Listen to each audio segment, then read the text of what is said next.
Hi there. So today we are going to be talking about the kitchen. The kitchen is the heart of the home. It's where everybody walks through, everybody touches stuff. Microwave, stove, fridge, sink, floors, cabinets, dishwasher, all the things. So with that in mind, the kitchen deserves its very own video because there are so many specifics to go over, but we can help you maintain the kitchen in a more functional manner.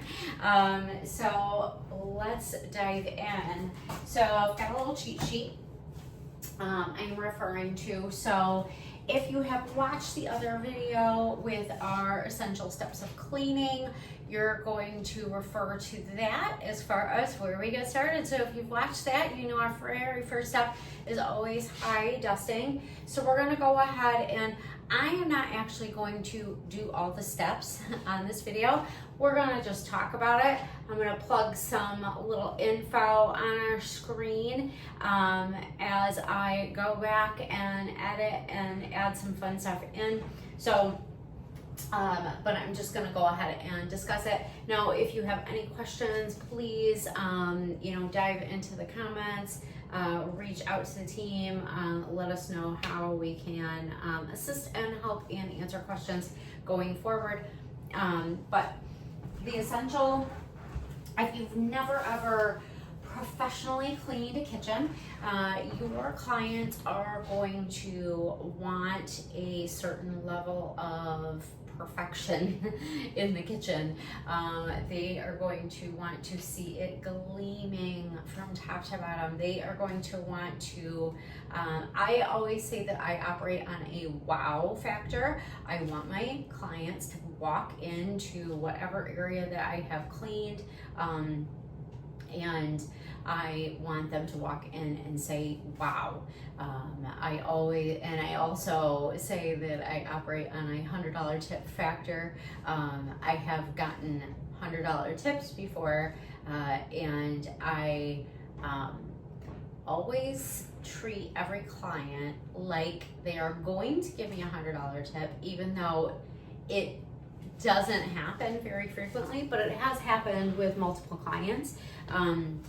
And so I feel like if you treat them like gold, then when they have the opportunity to bless you and pay it forward, and if they are your type of people, then they will hook you up and help you out. So treating people right always has its benefits in the end. So when we clean the kitchen, like I said, step number one, we are going to start with our high dusting. We're going to take the broom or your Swiffer with a microfiber and top to bottom, look for those spider webs, and look for, especially in the kitchen, you're going to look for splashes. If you have now I don't have it here, like a stove with like the big stainless steel like piping, or like I even have folks that have like these like sculptures almost of their exhaust, and it's gorgeous, but it's stuff that you just need to like dust and maintain. I do not have that here. This is my own kitchen currently where I'm at. I like to move around and live kind of a, try different lifestyles life, but this is my current kitchen. It's small, but it like everything is in its place. And because it's small, I have to constantly keep it tidy and keep it clean. So I do have a few things on the counters that I typically would not. Definitely like my iPad that's over there, because I just had it here as like a cheat sheet as I was doing my video. And then like sheet pan, and then a little grease thingy for the fire pit. That's what I do with my bacon grease. So, when you're in a kitchen, you're gonna be doing that high dusting. You're gonna be doing low dusting too. So you're gonna be dusting the baseboards. Now, baseboards, are great to wipe with a wet cloth after you have dry dusted. So you're gonna go ahead and take that same dry Swiffer mop that you used on your ceiling, and you're gonna go ahead and use that along your baseboards. Another thing I do like to do is I take it along the door frames and on the doors, because the doors seem to be one of those things that clients of mine tend to ignore, but makes a huge impact, one, on the amount of dust that's building up in the home and their health, but also just like cleanliness in general. Like, people just ignore their doors for whatever reason. So I definitely dust the doors. If you're doing maintenance cleans, instead of doing like the Swiffer duster, you may be even able to use a feather duster too, once you're just kind of like on maintenance. Now, every home is different, every place is different, because the amount of dust that will accumulate in some places will be more or less. And we talked about that in our essential steps. So that's that.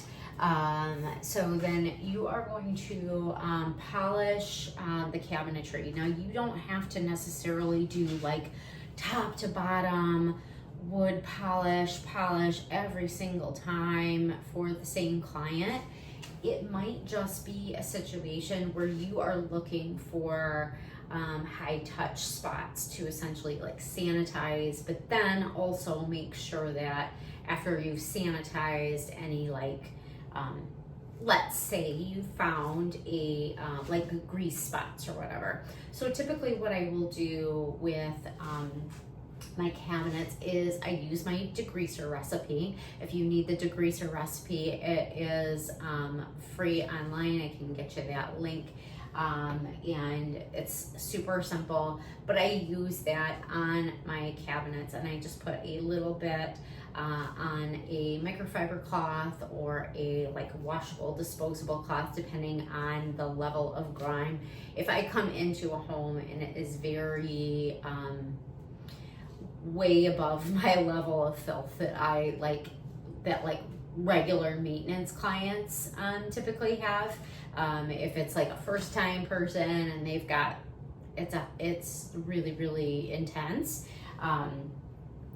I would definitely use the disposable ones. So that way, if I come across something that's really toxic that I don't want to wash, I can go ahead and just dispose of that cloth without feeling like guilt or like, oh, I spent so much money on this item. And you see where I'm saying. So like, if you know that your clients, you can use the better cloths, and then if it's like a brand new client, you know, consider always having some of the disposable ones, just so that way you can just dispose of the things that would cause your body harm and get you sick, and then in turn get other clients and folks sick.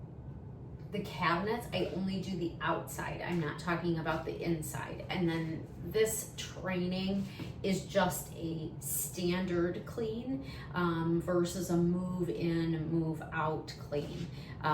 If you were doing a move in, move out clean, that is when you're gonna be wiping the insides of the cabinet.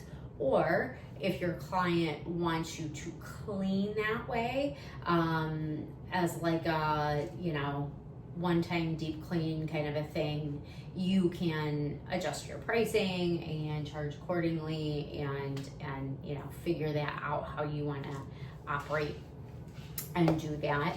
And then we can, you can kind of see me in future trainings as far as pricings and timing and all of that, because trainings to come. In the kitchen though, we are, after all of your cabinets are done, typically what I like to do is then I focus on all of the countertop appliances. So before I want to dust or sanitize and polish the countertops, I want to actually clean and polish all of the countertop appliances. So just things like knickknacks that are on the kitchen counter. So and that's kind of why I wanted to like show you like the real deal with some junk on the counter, so you kind of like I could slightly demonstrate without like breaking a sweat. So typically, like, you're gonna go ahead and load the dishes in the dishwasher. This is just like a fire starter that I made. So if it's something that like you can tell your clients like are still working with it, I would still leave it on the counter. That would be like something I would.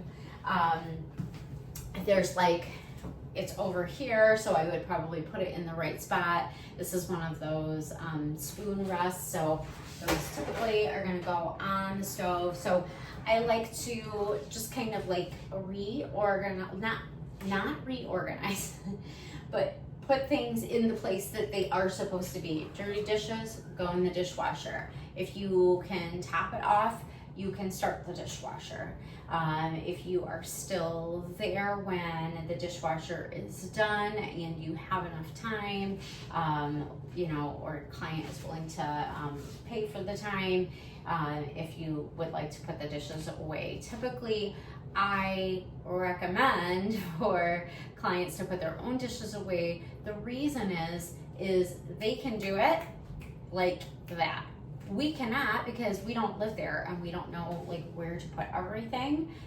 Even this place, which is an Airbnb that I'm actually living in, everything is like labeled, but it still took me a while to like figure out where to put everything. So they're gonna be able to put things away super quick. If they want to pay you for your time to be lost in the kitchen, I mean, and that's usually what I've told clients. I'm like, you can put it away in like 2 seconds where it's going to take me 20 minutes. I'm like, it's fine. You can pay me to do that, but I don't want to waste your money. And they're like, oh, okay. So usually if you explain it to clients like that, they're really receptive. Do you know what I mean? So putting dishes away, I usually leave for them, but I do have regular clients that I know where everything is now, because they did pay me to do that, and now that's what I do. So I go ahead and then wipe down, like I say appliances, but it's also like countertop items. So like this is like a spice jar. So I would like just polish the outside of it. And again, you're gonna just walk around with that mild degreaser. It's food safe, so it can literally like wipe everywhere. And then you're gonna go back and polish it with a dry microfiber. But I always dust the overhead. Like I said, some have, like the really beautiful, sculptures or stainless steel. If it's a stainless steel thing, you're going to use the stainless steel cleaner, which I love. Yes, there are some other options too, but that's personally what I use. And then you're going to go ahead and now we're not doing the stove yet. we're just doing the appliances. So I would go ahead and polish the tea kettle. Look at your kitchen gadgets, organizers. Make sure they're dusted. Now, if it's like an initial deep clean, I would go ahead and just pull all of those items out. Probably soak that a little bit. Spray some Dawn Power Wash if you've got this. I love to keep some in the bag, or use your degreaser and some water. So make sure to clean out the inside of that and then put the utensils back. That's for a deep clean. And then just to maintain it, just do the outside. And then like for my regular clients, sometimes I'll just kind of keep an eye on it and make sure it's not getting like dusty or crumbs in there. You know, again, every house is different. Some people, some families are very like messy and some families are very like tidy, like they really do a great job at wiping off. I would just kind of like polish the outside of the knife rack very carefully and just kind of running a microfiber, like a dry microfiber through the slots, kind of like when you do like with a shower and you scrub yourself with a towel. That's what you're doing with the knives there. Of course, we're gonna do the inside and the outside of the microwave. Make sure you're doing the like the roof, the ceiling of the microwave, all the nooks and crannies, all the little corners. One of the best ways, actually, let me, so if you've got a set of chopsticks, that's great to use. You just wrap like a cloth around a chopstick, but if you do not have a chopstick, this is a little trick that you can do. Obviously, you're in a kitchen, you just borrow one of the client's knives, or wrap a towel around it gently, one of your cloths, and you can just get in the little nooks and crannies, like in the corner with your cloth, and it'll help get all those funkies that are living in there. Obviously, make sure that when you are cleaning the microwave, you are pulling out the tray, washing it with dish soap. Wash this with the dishes as well. And then once that is sanitized on the inside, we go ahead and polish her up, typically with just our vinegar. Again, it's food safe, but then it's gonna really eliminate those horrible odors. So sometimes microwaves look clean but are not clean. One of the best, easiest ways to tell is kind of stick your nose in it and smell it. If it smells like a hot dog, it is not clean. It is not clean. So that's how I can tell whether or not like an item has been touched. So like, for example, I have an office that I clean and there's literally only 2 people that work there, but they don't always use their microwave. So I'll have to like stick my nose in the microwave to see if it's clean or not. So that's how you do that. And the toaster, do not forget about your toasters. So there are toasters, there are toaster ovens. They always have a crumb tray. Make sure that you, of course, sanitize the high touch spot, like the handle, and polish the sterling up, or not sterling, but the steel up with the stainless steel cleaner. But always clean out your tray. And sometimes toasters can be a little like backed up, so you can always like pick it up, dump it over into the sink, and shake out a lot of those crumbs. You're gonna make sure that you're just dusting these items, cleaning them, making it look pretty, making the whole decor look as beautiful as it's supposed to. That's the point. You want your clients to have, again, that wow factor, right? Over here, of course you can't see it, but it's a coffee bar. So I've got, make sure that you're polishing up the coffee maker. I always clean out the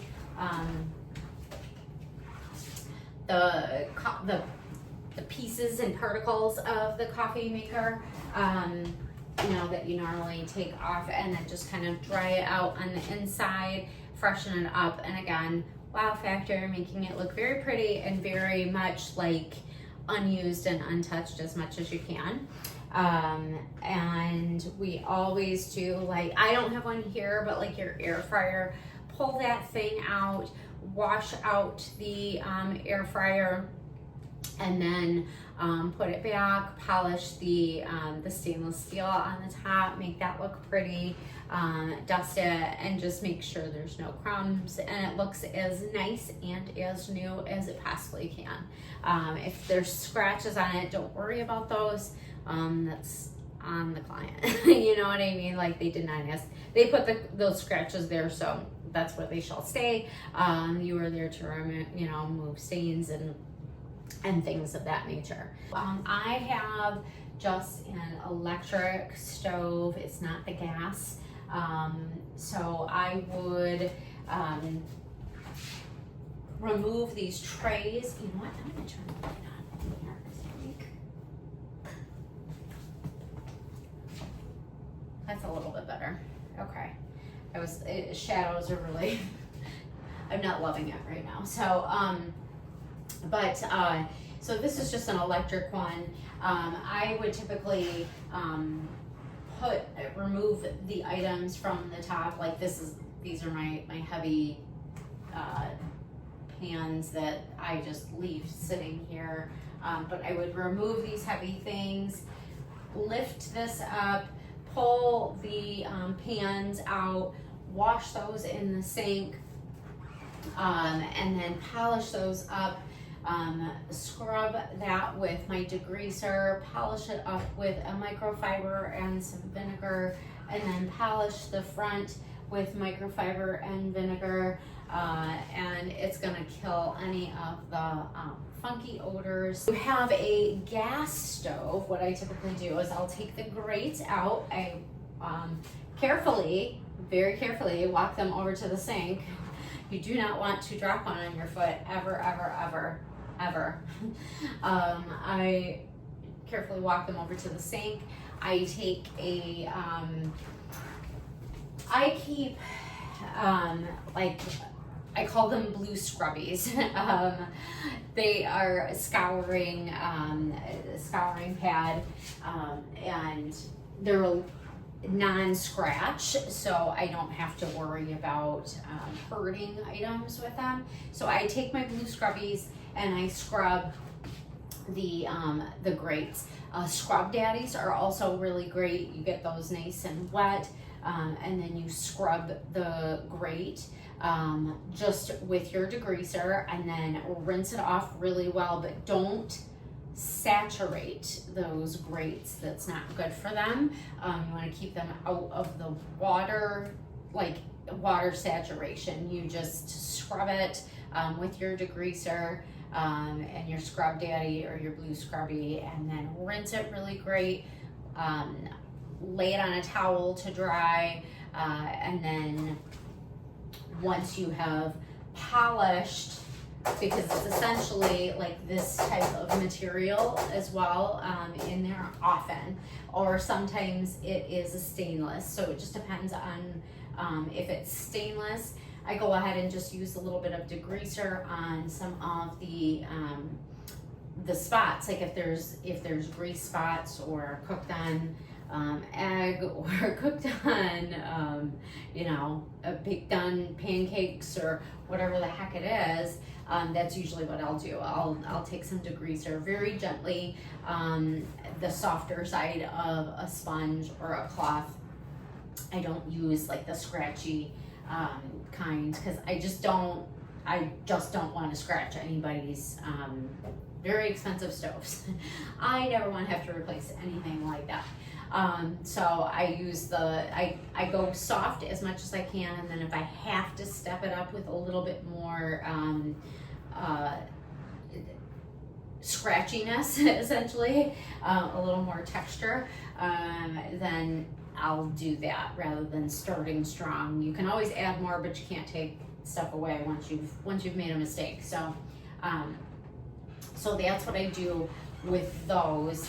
And then again, once it's all sanitized, polished, then I go ahead and put those dry metal grates back in their original place, And then any glass, I polish the glass with the vinegar and get everything sparkling and pretty. Using these special microfibers specifically for glass is a huge game changer. So invest in some good microfibers because it will and does make a difference, and your clients do notice. And those are my clients that pay a lot of money for me to be there every week. They really appreciate my efforts in stepping up my game and trying to get the best products and things for them. So sometimes, I don't do it every time for every client, but sometimes you will clean the inside of an oven. The best way to do it is if your oven has a self-clean feature. And how do you know? Because somewhere on the oven board here will say self-clean. If it does not, then your oven does not have a self-clean feature. This one does not. So in that case, it's gonna be a whole thing, and that requires a whole other class, which we're not gonna include in this lesson. But ideally, what I would suggest, like my regular clients that would have a self-clean feature and they would say, oh gosh, the oven's getting really gross. What can we do about it? I would say, okay, so the night before our very next cleaning, I want you to run the self-cleaning feature overnight. The reason why is it gets the house very hot. So most people don't like to do it in the spring and summer months. It's usually a better like fall, winter kind of a thing, because you don't mind a little bit of extra warmth overnight. But also it takes several hours for it to work fully from the beginning to the end of the self-clean function. And it can be really stinky depending on what is in the bottom of your oven baking off, because that's basically what it's doing. It's burning it all to a crisp and down to just like a powdery dust. So that way, the following day, when you come in as a cleaner, or I come in as a cleaner, all we have to do is then pull all of the racks out, take those over to the sink, wash those with our degreaser and rinse them very well. And then we can very carefully, just like we would do like a microwave, top to bottom, inside, outside, cracks and crevices with a knife, with a towel, getting, or a set of chopsticks, something that we can get into cracks and crevices, making sure that we're using a Scrub Daddy or a Blue Scrubby in our degreaser.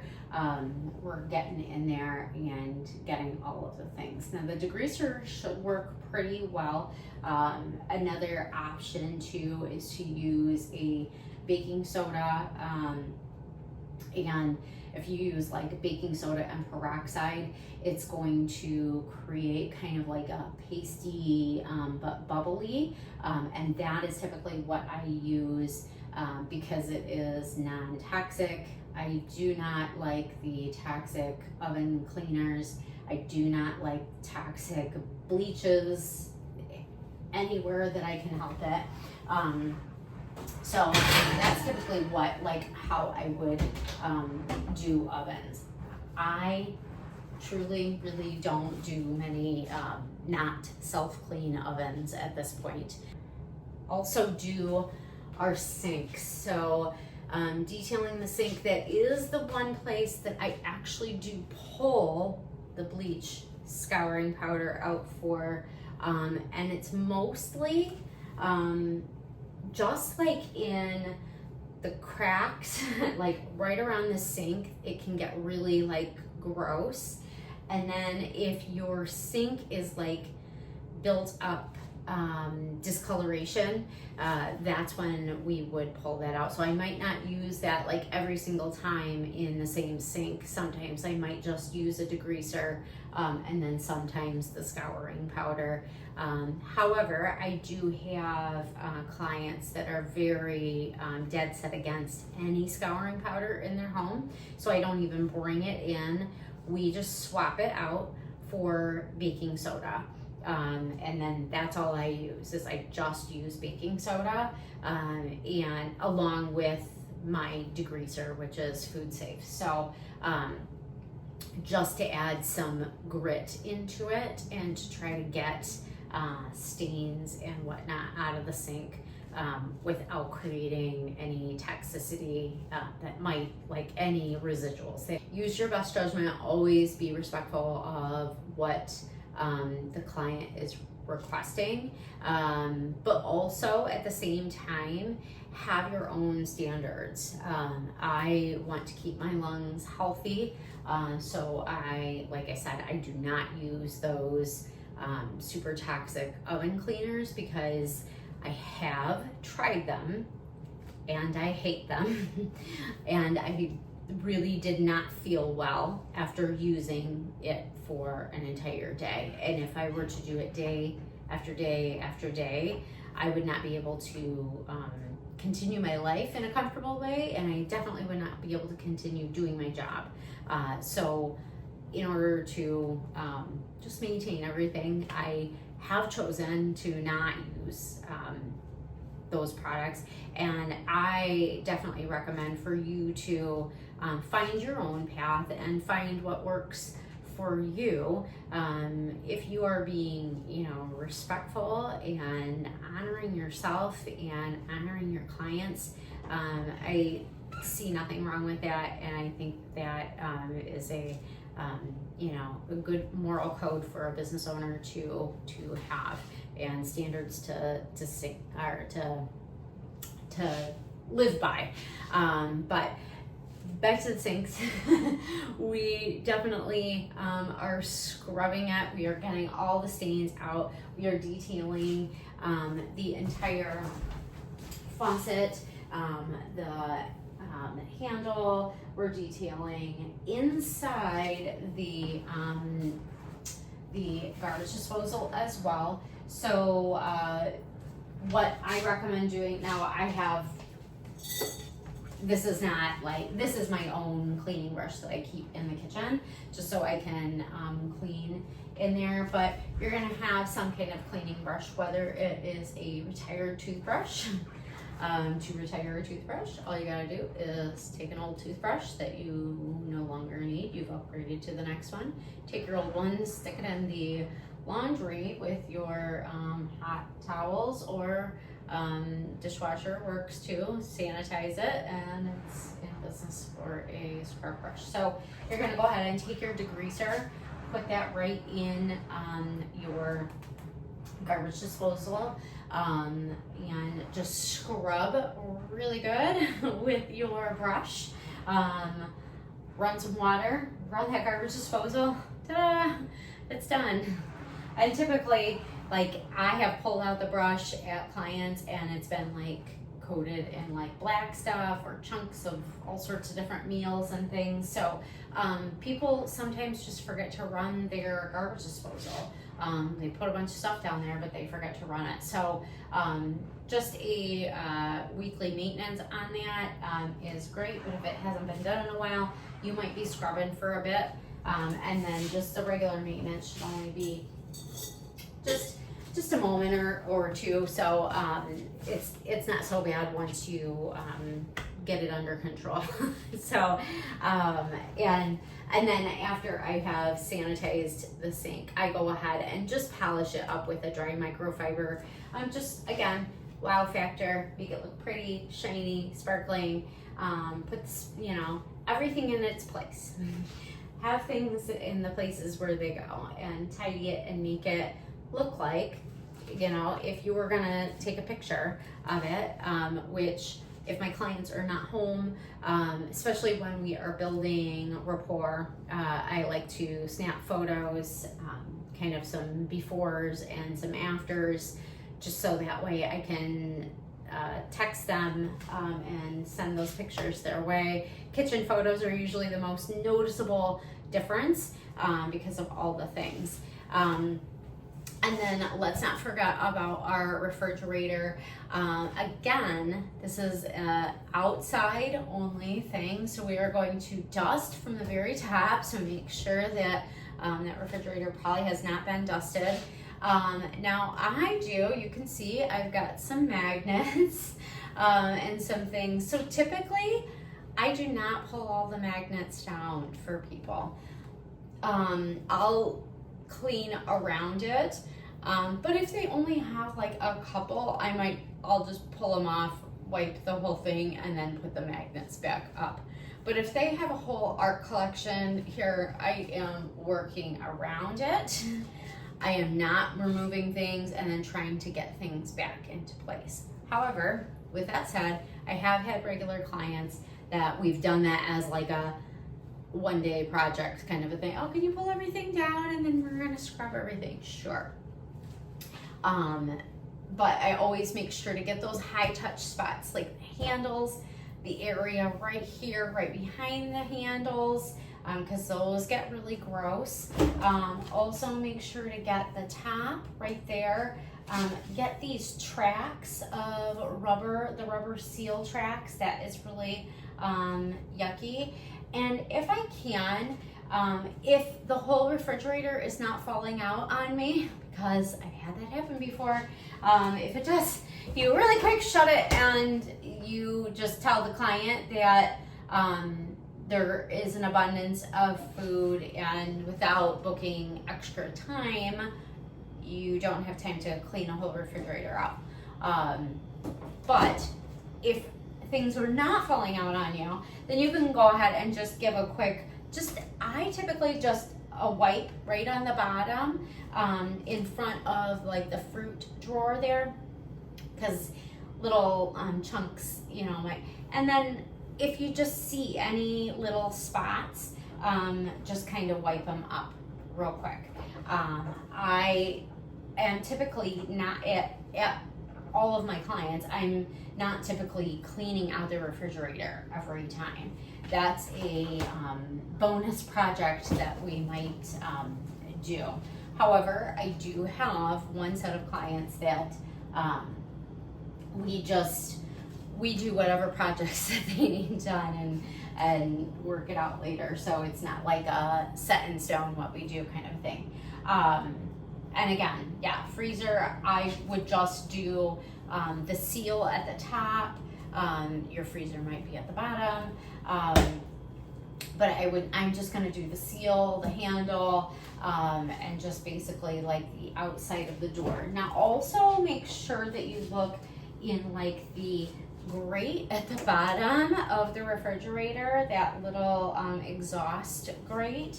I'm looking at mine right now going, oh, she needs a good dusting. So I definitely recommend making sure that you look on that, because that is something that your client is going to notice for sure if it does not get done, and that is their thing.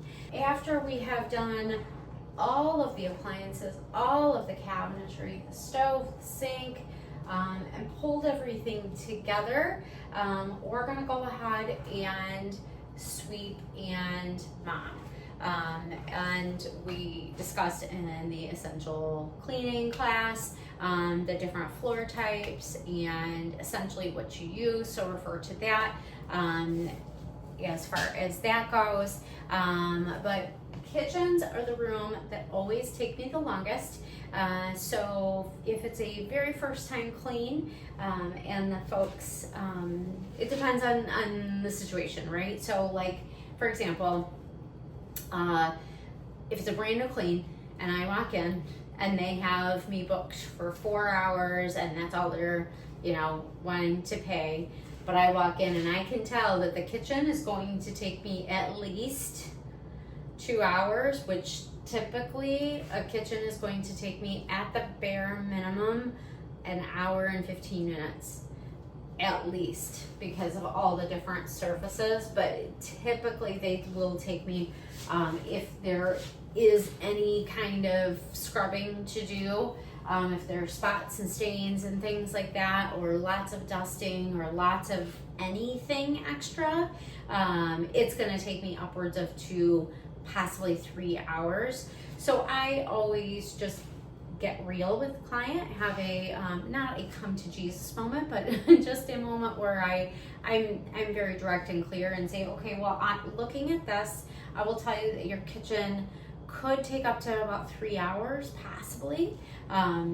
It might go quicker than that, but with that in mind, if we do the kitchen first, which typically I like to do it first, so because that's usually their big room that they're like, oh, that's the room I need done.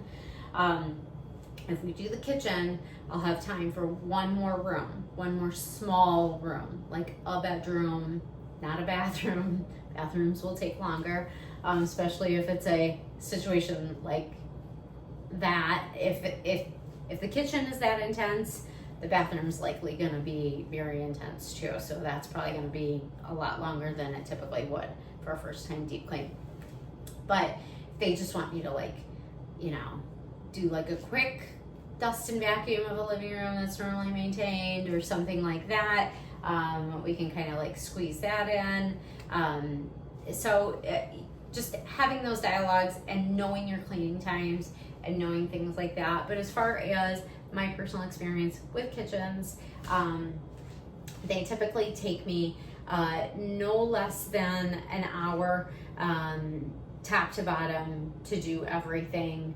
An hour is like, I've got a system and there's no clutter and nobody's coming in and all of that. So, but that's not always the case, or not often the case. So, with that in mind, just don't be afraid to be honest, and but do your best job and enjoy your job. Enjoy bringing joy and bringing a clean space, and the blessing of coming into a clean kitchen to cook and prepare a meal, or just, you know, relax and enjoy some company. So thanks for tuning in, and check out some more videos soon. Bye.